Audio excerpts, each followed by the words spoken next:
ხელისუფლების გადაწყვეტილება ეუთო ოდირის მოწვევასთან დაკავშირებით კვლავ პოლიტიკური შეფასებების თემაა. ოპოზიციის ის ნაწილი, რომელიც არჩევნებში მონაწილეობს, აღნიშნულს მიესალმება ბოიკოტში მყოფ პარტიებში კი ამბობენ, რომ ამით ქართული ოცნება 4 ოქტომბრის არჩევნების ლეგიტიმაციის მოპოვებას ცდილობს და ამის საშუალება მათ პირველ რიგში ოპოზიციამ არ უნდა მისცეს.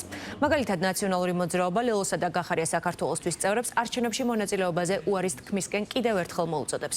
ოპონენტების განცხადებები არ უკვირთ მმართველ გუნდში, სადაც ამბობენ, რომ ოპოზიცია ახლა ყველა მხრივ გაკოტრებულია.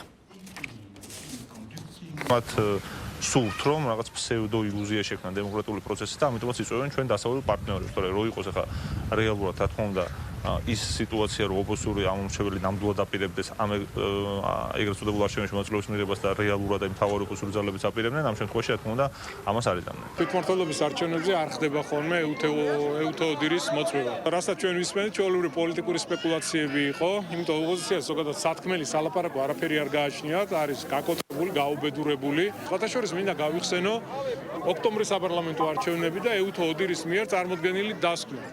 ფეხქვეშ გადათვალეს გადაუარეს აღნიშნულ დასკვანს. ევრობიუროკრატების ძალიან დიდი ნაწილი, გარე აქტორები, შიგა აქტორები, ასე ვთქვათ, უარყოფდნენ ეუთო ოდირის დასკვნას. ძალიან ბევრმა სამარცხვინო კომენტარიც კი გააკეთა ევროპარლამენტიდან, რომ თითქოს ეუთო ოდირი კორუმპირებული, ასე ვთქვათ, ინსტიტუტია, როდესაც ყველაზე ავტორიტეტული სადამკვირვებლო მისია არის და ეს ევროპული ინსტიტუტია და საბოლოო ჯამში ქართულ ოცნებას მოგვიწია ბოლო 10-11 თვის განმავლობაში ეუთო ოდირის რეპუტაციის დაცვა. მიუხედავად ამ ყველაფრისა, ჩვენ მაინც გადავდგით ეს ნაბიჯი და რომ არ დავტოვოთ სასპეკულაციო ველი, მაინც მოვიწვიეთ ეუთო ოდირი ამ არჩევნებზე დასაკვირვებლად.